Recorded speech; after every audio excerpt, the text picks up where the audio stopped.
এই পচা গরমে যেখানে স্কুল কলেজও 7 দিন ছুটি বাড়াই দিছে, সেখানে ঘরে রান্না করাটা হচ্ছে আরেক রকমের যুদ্ধ। যেখানে রান্নাঘরে ঠিকমতো 1 মিনিটও দাঁড়ানো যাচ্ছে না, সেখানে আম্মু ঘন্টার পর ঘন্টা দাঁড়ায় দাঁড়ায় রান্না করতেছে। বিশ্বাস করেন, এইরকম পরিস্থিতিতে না রান্না করার এনার্জি থাকে, না খাওয়া দাওয়ার এনার্জি থাকে। কিন্তু কি আর করা বলেন, খাওয়া তো আর স্কিপ করা যাবে না। তাই যতটুকু পারা যায় রান্নাটা শর্ট করার চেষ্টা। আম্মুই আজকে বলতেছিল যে এই গরমে কোনোভাবেই এত বেশি রান্না করা যাবে না, তাই আম্মু কতগুলো পুঁইশাক নিয়ে আসছে। আম্মুর হাতেই লাগানো ছোট্ট একটা পুঁইশাক থেকে, এই গাছটা থেকে মনে হয় আমরা কমসে কম 20 বারের মতো হলেও পুঁইশাক নিয়ে খাইছি। আর এই পুঁইশাকটা চিংড়ি দিয়ে রান্না করতেছে, এটাই আম্মুর কাছে শর্টকাট মনে হয়েছে। আর সবাই এটা খুব শখ করে খায়। ঝামেলাটা কমানোর জন্য আম্মু প্রথমে তেলের মধ্যে পেঁয়াজ, তারপরে চিংড়ি মাছ, মশলা মাছলি সব একসাথে দিয়ে সুন্দর করে কষায় নিছে। তারপর আমাদের পুঁইশাকগুলো কুচি কুচি করে দিয়ে দিছে এর মধ্যে। তারপর পরিমাণ মতো ঝোল দিয়ে আমাদের পুঁইশাকটা সুন্দর করে রান্না করে নিবে। এর মধ্যে অনেকগুলো কাঁচামরিচও দিয়ে দিছে, অনেকগুলো না, মোটামুটি কমই ছিল। আমার এই চিংড়ি দিয়ে পুঁইশাক এত বেশি ফেভারিট, শুধু এই তরকারিটা দিয়ে আমি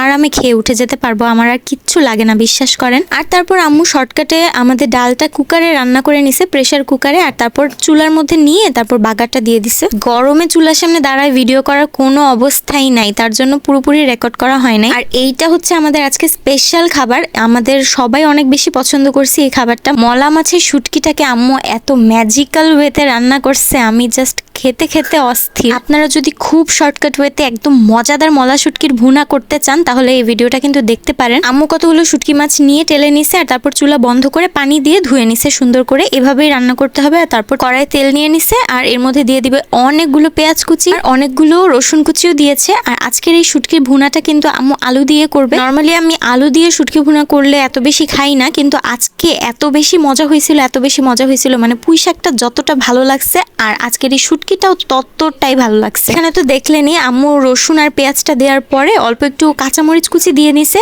আর আমাদের কুচি করে রাখা আলুগুলোও দিয়ে দিছে। এইভাবে কিন্তু একদিন শুটকি রান্না করে দেখতে পারেন, অনেক মজা লাগছিল। লেবু দিয়ে এই শুটকিটা ভাত দিয়ে মাখায় খাইতে কি যে ভালো লাগে, উফ কি আর বলতাম। তো এর মধ্যে আম্মু একে একে মশলাগুলো দিয়ে নিছে, হলুদ গুঁড়া, মরিচ গুঁড়া, ধনিয়া গুঁড়া, লবণ। আর তারপর অল্প একটু পানি দিয়ে জিনিসটাকে সুন্দর করে রান্না করে নিতে হবে। আর তারপর আমাদের সেই ভেজে ধুয়ে রাখা যে মলা শুটকি মাছগুলো ছিল, মলা মাছের শুটকিগুলো ছিল, সেগুলো আম্মু দিয়ে নিছে এর মধ্যে। এখন একসাথে সুন্দর করে কষায় নিতে হবে জিনিসটাকে। কতক্ষণ এইভাবে রান্না করার পরে দেখবেন পানিগুলো একদম শুকায় আসছে, তখন আম্মু একটু নেড়ে চেড়ে অনেকগুলো পানি দিয়ে নিল শুটকিটা খুব সুন্দর করে রান্না হওয়ার জন্য। আর তারপর আম্মু করবে কি, ঢাকা দিয়ে রেখে দিবে খুব সুন্দর করে, যাতে সেদ্ধ হতে থাকে। এইভাবেই আমাদের তরকারিটা কিন্তু হয়ে গেছে। এটাকে খুব সুন্দর করে নেড়ে চেড়ে ভুনা ভুনা করে ফেলতে হবে, যেহেতু আমরা শুটকি ভুনা করতে চাচ্ছি। চাপা শুটকির ভুনা খাওয়ার পরে আমার কাছে এই শুটকি ভুনাটা বেস্ট মনে হয়েছে। মানে আম্মু খুব দ্রুত দ্রুত করেই রান্না করছিল, আর এত বেশি মজা হবে আমি ভাবি নাই। খুবই ভালো লাগছে, আপনারাও একবার ট্রাই করে দেখতে পারেন এইভাবে আলু দিয়ে শুটকি ভুনাটা। আর আমাদের অল ওভার আজকে রান্না বান্নাই অনেক বেশি মজার ছিল, আলহামদুলিল্লাহ।